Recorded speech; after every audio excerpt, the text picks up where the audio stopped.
Okay, it is 6/29/2025. This is diary entry number 19. So we're really close to, I think it's 19. So we're really close to 20, which is crazy. Didn't think I'd get to 10. Now I am almost at 20. I actually remembered, like I told myself like 2 weeks ago, hey, I should write down stuff to talk about during these videos or I'm going to run out of shit to talk about. I can't fly by the seat of my pants. First order on the docket. Smacking my hand on my desk like I have a guillotine. I don't. Not a guillotine. What the fucking the judge's mallet, whatever it's called. Breathing during videos. The amount of times I've had to edit out me doing that because it's ingrained in my brain right before I have to read something aloud that I need to take the largest breath possible, and then it sounds like I'm fucking dying. I don't think you understand. I don't edit out of every single video, but I do edit it out of a bunch of videos of me just heavy breathing. And I'm like, I need to get a better microphone that actually, I need to stop looking at the ceiling. I need to get a better microphone that actually fucking maybe cancels that shit out. I don't know if you can hear that it's fucking raining outside. It is pouring again. But I need to get that under control because the last like 2 or 3 videos I've edited, it's bothered me so much that I've actually bothered with it. And I'm cutting out like 20 to 30 seconds per video that's just me cutting out me breathing heavily like an idiot. Like, I'm asthmatic, but it's only like exercise induced asthma. Or like sometimes my allergies act up and then I can't breathe.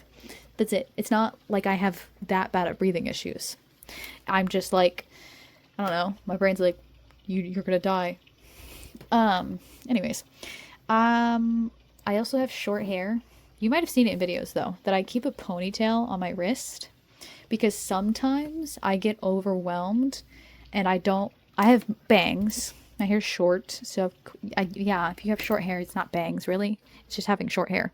But I have short hair and it's like it's to my eyebrows. So I can, actually it's longer than that right now because I need to cut it.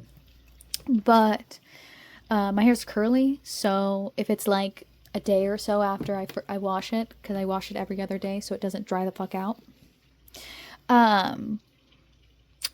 If it's like the day in between a wash, it is the curls get very stretched out because I don't do much maintenance besides shampooing and conditioning it and then purposely using shampoo and conditioners that are for curly hair.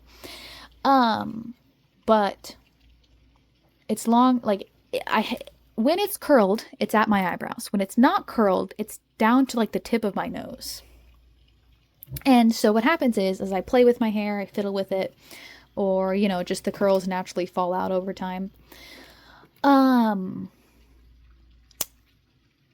Because of like gravity and shit, I don't know. I think maybe I'm using a conditioner that's too heavy for it and then not doing any like leave-in products at all because I'm lazy. But the whole reason I wear a ponytail on my wrist, despite the fact my hair is very short, is because I get overwhelmed sensory-wise, and I put a ponytail on the top of my head.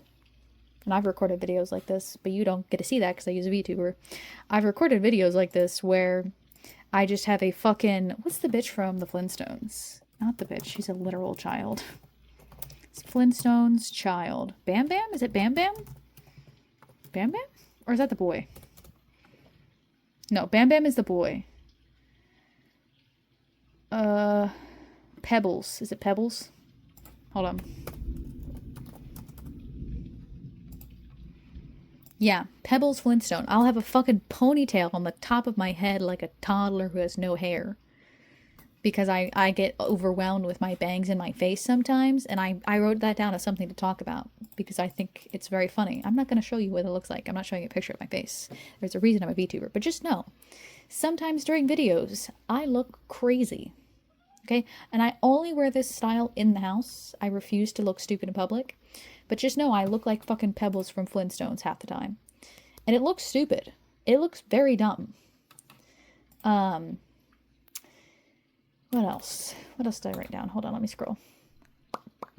Okay. So, as you know, a person's belly button is a scar. It's a scar from where you're... What is it called? Oh, I took my mask off because I hit a 3. What is it called? Oh, let me put my hair in short hair because I was just talking about short hair. Honestly, the strand that's right there, the very strand in the middle of my face is kind of about the length of my hair, just a tiny bit shorter. What was I talking about? Oh, please don't stand in front of my camera, baby. Come here. Thank you.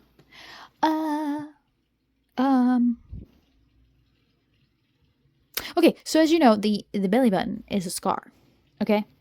Belly buttons exist because we've developed scars there. And you can actually lose your belly button. By way of if you have to have a surgery or like you get an injury where like, you know, that skin's lost, they're not gonna sometimes some surgeons will, if you ask cosmetically, hey, I want to have a belly button. Others won't.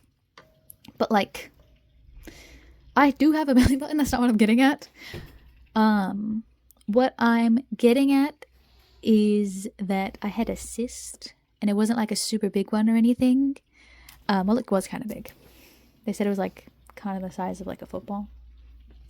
Oh, would you just get off of my desk, dude? Please stop. Please stop. You are blocking the camera. Go away. I don't want you to sit with me. The one time he's not allowed to sit with me is the one time he wants to sit with me the most. I swear to God, he fights me on that. But I had a cyst in my tummy.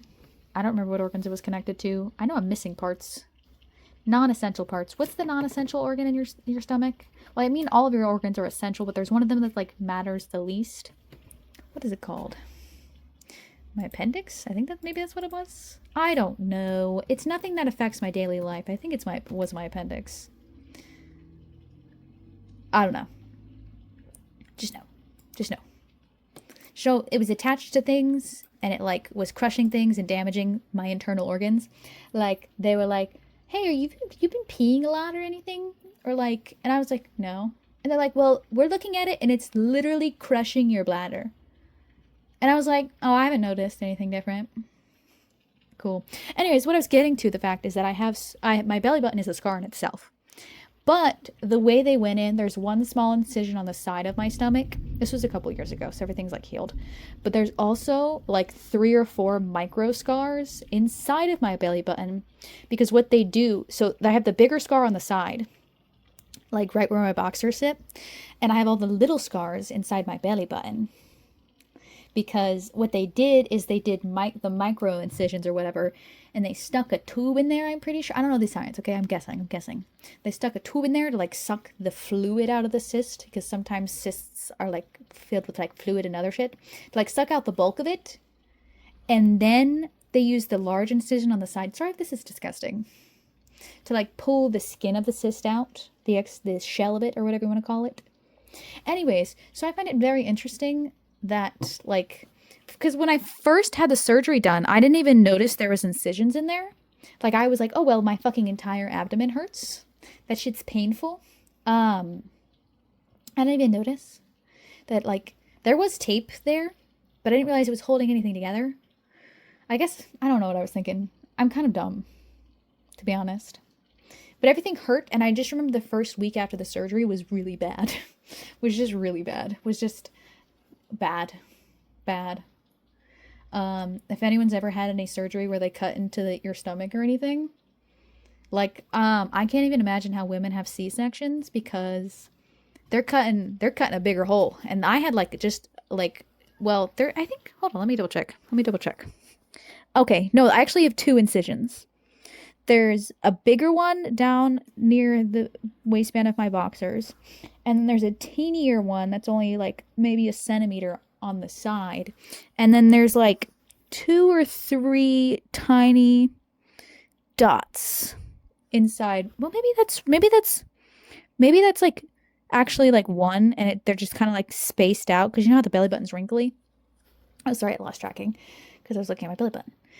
Maybe it's like there was only like 1 incision in my belly button, but because it's like wrinkly. I don't know how that all works. All I know is it's 1, 2, like 3-ish. And they're not even that big. The biggest one is only like 1 inch or something, maybe 2 inches, 1.5 inch, something like that. And I'm just imagining women who get the C-section, they cut from the top to the bottom. I had those micro incisions and I was fucking down and out for like 2 weeks. I mean, after the first week, I could get up and move some more, but that shit hurt. I mean, also, apparently my cyst was like, like 3 months old or something. Is what they were estimating was like 3 months or something, just based on the size of it. It was non-cancerous, I'm pretty sure. I think they would have told me if I had cancer. Especially now at this point. You think I would know. But I don't know. I just thought it was interesting. I thought it was an interesting little fun thing. That my belly button is a scar, but inside of my belly button, I have more scars that people wouldn't normally have. I have an innie belly button. I don't know if that was obvious by that explanation. How would I have scars inside of my belly button if my belly button was an outie? Which, if you don't know, the reason we have different styles of belly buttons is based on how the doctor ties the belly button. So, the more you know, I guess. What was going on? Okay, I have one more little tippy topic, and I have like 5 minutes anyways. I do this really funny thing. I say it's funny, but it's honestly not that funny. Anytime I get really depressed or upset by something, I strip. That's wrong word choice. I change my phone background, my phone theme and everything to be completely black, essentially. And then also, because I'm extra, I have specifically an AO3 skin. If you don't know what that is, AO3 has the ability to use a skin on the website if you have a profile, and you can change the colors of it. So I have 2 different depression AO3 skins, which is what I was going to be getting to. I have 2 different depression AO3 skins, where one of them is just like black text, all black with just like a darker gray, a lighter gray text, so I can still read, because I still have to read fan fiction while I'm depressed. But then I also have one that's like I'm an angry depressed, where it's like blood red. I don't know. It's just how I am. How I'm fruity. All of my AO3 skins, besides my black depression one, are very unreadable. I will have trouble reading for the aesthetic. Why? Because I'm dumb. I don't know. That's just how it rocks. That's what I like. Anyways, I'm currently have had it like that for like 2 months. I'm starting to feel better, so I'm probably going to change that, and that means I have to consult the list. So I like to have my phone generally themed around one character and have an AO3 skin that matches them. So I have a lot of AO3 skins, I'm not going to lie. Sometimes, though, I just rotate between what skins I already have. I'm feeling Transformers. I'm really back in on the Transformers, so I might make it a Transformer. I just have to pick one that has good fan art or good official art. Because I have to have my phone screen and my home screen different, and then I have to, it depends on which version of the character I pick, the colors of my AO3 skin as well. It's gonna be a lot of processing. I don't know. Is there good? I don't know if people draw. I was thinking about Sunstorm recently. I don't know if people make fan art of him. Let me Google this. I have 2 minutes. What are we doing? Don't ask me to draw fan art of a Transformer. I've tried, it doesn't go over well. If you wanted me to draw a cutesy version, there is fan art of Sunstorm. Some of it's to my taste, but I generally like to have... I try to find art that either are so good that they don't have to match as much. But then... Oh, this is cute. I'm gonna save this. Or I have them, like, match. Like, if I can find an artist who draws them a lot, and I can have 2 different things that the character's drawn, or just like 2 art styles that look similar to each other. Oh my god, that's cute. Someone drew a version of so there's the Kotobukiya Bishonen Transformers, Bishojo Transformers, where they make the Transformers hot girls, and there's one of Starscream. Therefore, all of the original Seekers are the same fucking design, just recolors of Starscream. So someone's done a recolor like fan art of the Bishojo Starscream, which I really want. I want all 3 of them, which is Thundercracker, Skywarp, and Starscream. I haven't liked any of the other Bishojos. I think there was a leak recently, unless I'm wrong. Soundwave Bishojo, and that was just some fucker being an asshole. Probably was. Yeah. Let me see if there's been an update on who they're doing next. They've done Optimus Prime, Megatron, Nemesis Prime, Bumblebee, Starscream, Thundercrack, Skywarper, Cliffjumper. But obviously, Cliffjumper and Bumblebee are the same mold, recolored. Starscream, Thundercracker, Skywarp, same mold, recolored. Optimus Prime and Nemesis Prime are the same mold, recolored. If that wasn't obvious, because they're at the, you know, same Gen 1 reusing shit, okay?